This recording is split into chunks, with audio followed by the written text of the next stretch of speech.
The sun burned high above Dry Creek, its heat pressing down on the land until even the air seemed to shimmer. Eli Rollins squinted against the glare as his horse carried him along the dusty trail.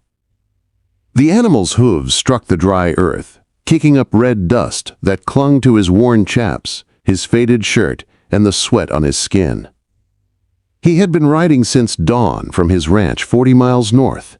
All this distance for a few sacks of barley. The drought had bitten harder this year than most, and his horses needed feed if they were to last the season.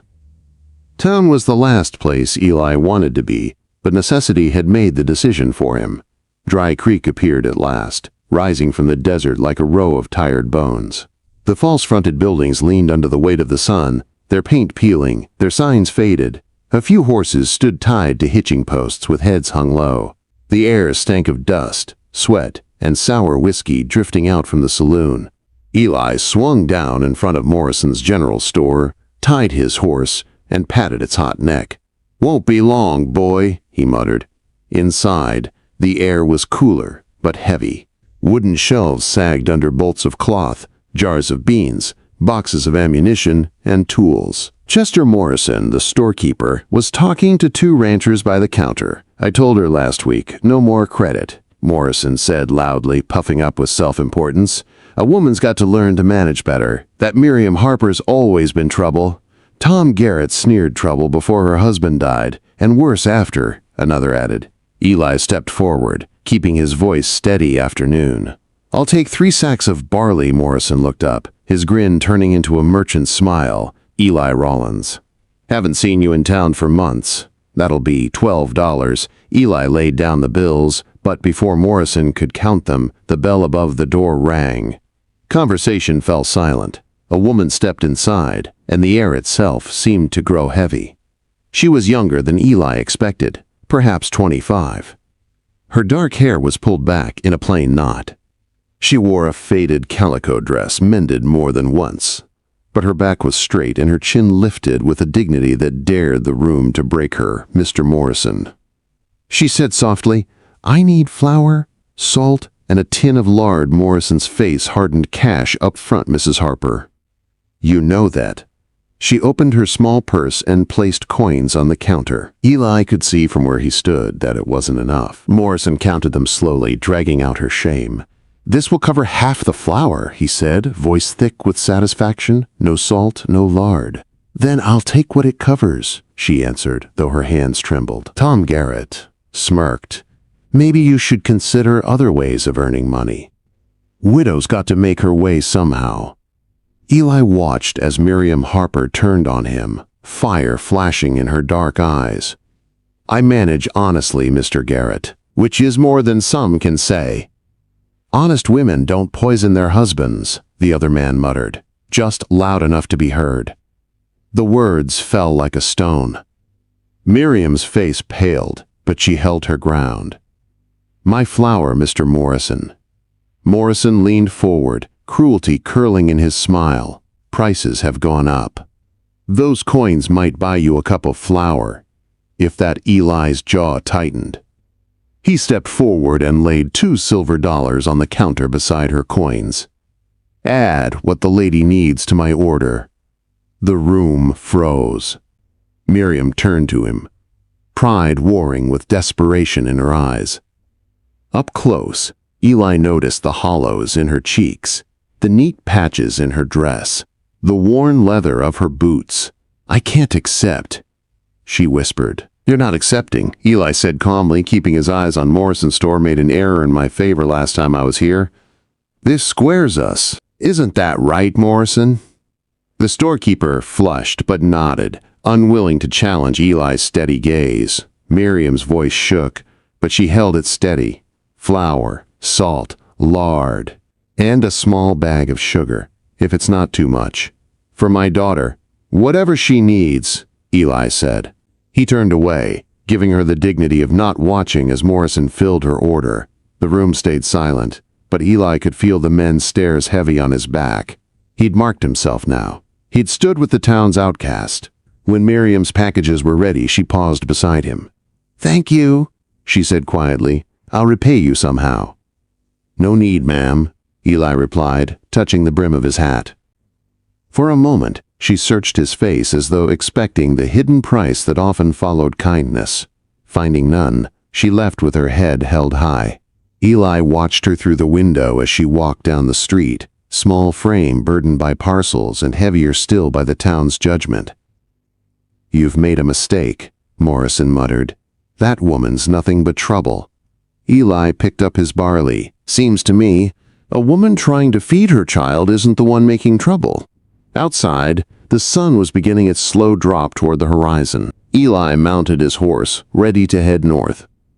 But his eyes followed Miriam Harper's figure until she disappeared into the poorer part of town. He told himself it didn't matter. He told himself he'd only come for grain. But as he rode out of Dry Creek, her fire, her pride, and her silent struggle stayed with him. He'd crossed a line that day, though he didn't yet understand just how much it would change his life.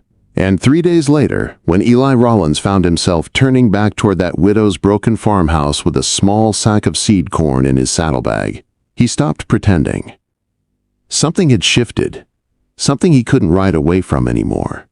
3 days later, Eli Rollins rode back toward the eastern edge of Dry Creek with more than barley in his saddlebags. He told himself he was only carrying extra seed that would otherwise go to waste. But when the Harper place came into view, sagging under neglect and loneliness, he knew he'd been lying to himself. The house leaned tiredly, its roof patched with whatever scraps Miriam could find, the porch bowed, the fence half fallen. What had once been a garden was now nothing but cracked earth. A little girl, no more than 6, stood in the yard. She had her mother's dark hair and the same solemn eyes. She didn't smile or wave, just watched him with a wariness no child should have. Eli touched his hat to her, then tied his horse at the fence. Before he could knock, the front door creaked open. Miriam Harper stood there with a kitchen knife in hand. She looked ready to fight a battle she'd already fought too many times. Her face softened slightly when she recognized him, but her grip on the knife stayed firm. "Mr. Rollins." She said Eli. He answered. "Brought some seed. Thought it might help." Her eyes narrowed. Thought maybe the poor widow could use charity. Thought maybe someone trying to keep a garden alive in a drought could use seed. "Sitting useless in my barn," he replied evenly. They stood facing each other, neither giving ground until Miriam finally lowered the knife with a sigh. "I suppose you'd better come in." Inside was sparse but clean. 3 mismatched chairs, a wood stove, and shelves holding little more than the supplies Eli had seen her buy. Everything spoke of poverty held back by dignity. "Sarah," Miriam called, and the little girl entered, curtsied politely, and stood close to her mother's skirts. "Would you like some water, Mr. Rollins?" Miriam asked, though Eli could hear what it cost her to offer. "I'm fine," he said gently. "I only came to drop off seed and share a few tricks about planting it right in this soil." She studied him, suspicion and weariness written plain on her face. Finally, she nodded. "Show me then." For the next 2 hours they worked side by side in the yard. Eli taught her how to plant deep, how to shape the soil to trap what little rain might come, how to water at dawn and dusk to save against evaporation. Sarah followed them, carrying seeds in her small apron. She hardly spoke, but her wide eyes never left Eli. When the sun grew low, Eli called a halt.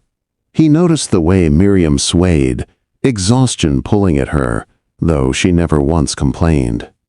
He saw how hunger had hollowed her cheeks, how her pride kept her silent. "That's enough for today," he said. "Seeds need to settle before the next watering."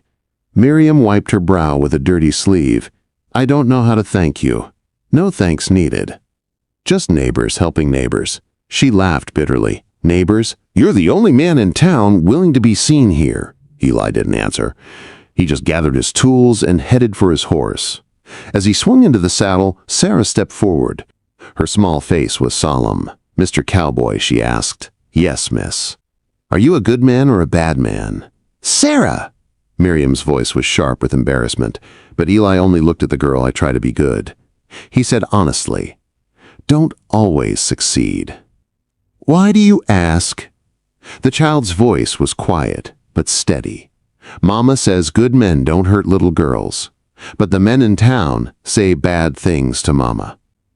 And they're supposed to be good men. Eli felt the words strike him deep. He slid down from the saddle, knelt in the dust so he could meet her eyes. "Sometimes folks get confused about what's good and what's bad," he said. "They listen to gossip instead of the truth. Your mama's a good woman, Sarah. Don't let anyone tell you different." Sarah nodded solemnly, then threw her thin arms around his neck. The hug was quick, but it stayed with him as he rode away into the coming dusk. That night, storm clouds rolled over the desert. Rain hammered Eli's ranch, lightning cracking the sky. He tried to sleep, but each crash of thunder dragged him back to thoughts of Miriam and Sarah in that crumbling house. Were they dry? Were they safe? He told himself it wasn't his problem. But when another roar shook the windows, he gave up pretending. Eli saddled his horse and rode out into the storm. The trail was mud, rain blinding, but he pushed through until the Harper house appeared in the lightning's flash. He heard Sarah's terrified crying before he reached the door. Inside, the roof was giving way, water pouring in. The floor already slick with mud. Miriam was trying to catch the leaks with buckets, fighting a battle she couldn't win. "Let me help," Eli shouted over the storm. Miriam spun around, relief flashing in her face before she masked it again. "The roof's going. I can't stop it."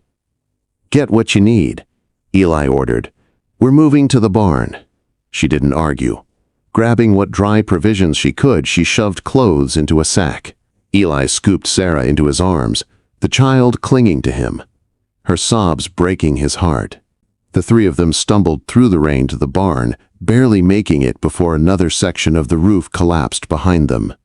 Inside was dark but dry. Eli moved hay bales to block the wind, built a small fire in an old bucket, and spread blankets. He wrapped his own coat around Miriam and Sarah. "You'll freeze." Miriam protested, "I'll manage." "That child won't." They sat huddled together while the storm raged. Sarah's cries quieted, exhaustion finally overtaking her. Miriam held her daughter close, her own hands trembling. "It's gone, isn't it?" she whispered the house. "Roof's half down," Eli admitted, "but walls are standing. Can be rebuilt." With what she said bitterly, "I spent my last coin on flour. We have nothing left." "We'll figure something out," Eli said. "There's no—" "We, Mr. Rollins," Miriam answered quietly. "This isn't your fight." "Maybe not," Eli said, his voice low and firm, "but I'm making it mine." Her eyes filled, though she tried to hold steady while she whispered. Outside, thunder rolled. Inside, the firelight flickered across Eli's face as he finally spoke. "Because some things are worth fighting for. And I reckon you and that little girl are two of them." Dawn broke clear after the storm. But the Harper house stood broken, half its roof gone, water running down warped walls. Eli walked the yard in the early light, mud sucking at his boots, and knew the place couldn't last another storm. When he returned to the barn, Miriam was awake. Sarah still curled against her. She looked at him with eyes that were red from sleeplessness, but her chin was high. "You've done enough," she said quietly. "Go back to your ranch before this ruins you." Eli shook his head. "I'll be back tomorrow with lumber and tools. We'll start fresh." "Mr. Rollins," she began, but he cut her off. Eli. He corrected, "And I don't walk away from people I've chosen to stand with." The next morning, true to his word, Eli arrived with a wagon full of boards, nails, and tools. Together they tore down what couldn't be saved and built a new frame. Miriam worked beside him with stubborn determination, her hands blistering but steady. Sarah fetched nails and carried water, proud of every small task. By evening, the new frame stood against the setting sun. They sat together on the porch steps, weary but alive, sharing beans and bread. Sarah leaned against Eli, half asleep. Miriam's eyes softened as she watched them, though she quickly looked away when he met her gaze. Days turned into weeks.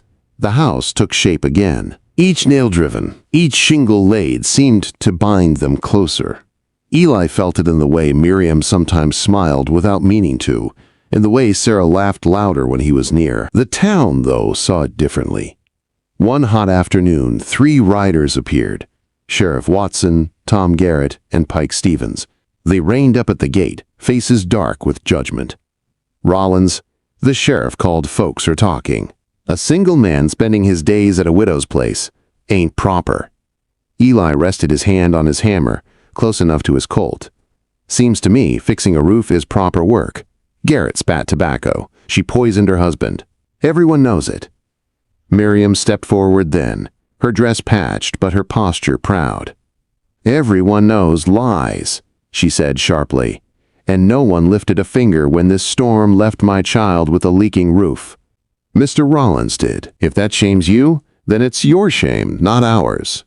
The men shifted uncomfortably, but Garrett sneered. You'll drag him down with you, widow. Enough, Eli said coldly. If you've come to work, pick up a hammer. If not, ride on.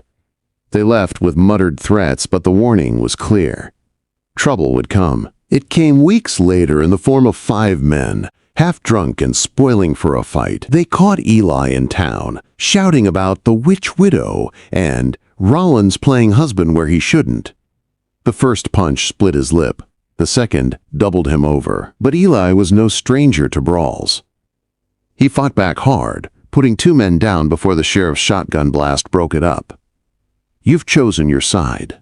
Garrett spat as they hauled him away. This won't end well. Bruised and bleeding, Eli rode straight to the Harper house. Miriam met him at the porch, her face pale at the sight of his wounds. This is what I feared, she whispered as she stitched his cut with trembling hands. You're paying for standing with us. I told you before, Eli said, his voice steady despite the pain. This is my fight now. Her hands paused. Why, Eli? Why risk everything? He caught her gaze, holding it. Because I won't stand by while you and Sarah are left alone. Because when I look at you, I see more than trouble. I see a woman worth every risk. Tears slipped down her cheeks. I don't want to hope. She whispered hope anyway. He said gently. From that day, Eli was at the Harper place more often than his own ranch. He brought food, fixed fences, taught Sarah to ride a pony. In the evenings, he sat on the porch with Miriam, the silence between them turning softer, safer, but danger still loomed. One night, voices shouted outside, rocks crashing through the windows. Sarah woke screaming as men on horseback jeered from the road. Eli grabbed his rifle and fired 2 shots into the air. The riders scattered into the dark, but the message was plain. They would not be left in peace. The next morning, Eli made his choice. Pack what you can carry, he told Miriam. You're coming to my ranch. It's safer ground. Miriam hesitated, torn between pride and fear, but Sarah clutched Eli's arm, her small voice breaking through. Please, Mama. I want to live where the bad men can't find us. And so, with little more than patched clothes and worn dishes, they left the broken house behind. Eli's ranch was stronger, larger, built with years of hard work. Miriam stood on the porch that first night, Sarah asleep inside, the stars wide above them. She turned to Eli, her voice unsteady. What are we doing, Eli? He took her hand, rough palm against delicate fingers, building something new. He said simply, if you'll let me. Quote, her eyes shimmered in the starlight, fear and longing battling within. Then, slowly, she nodded. From that moment, the path of Eli Rollins changed forever. He had come to Dry Creek for barley. Instead, he had found a widow and her child, and with them, the family he hadn't known he was searching for. And together, come gossip, storms, or guns, they would fight for the life they had begun to build.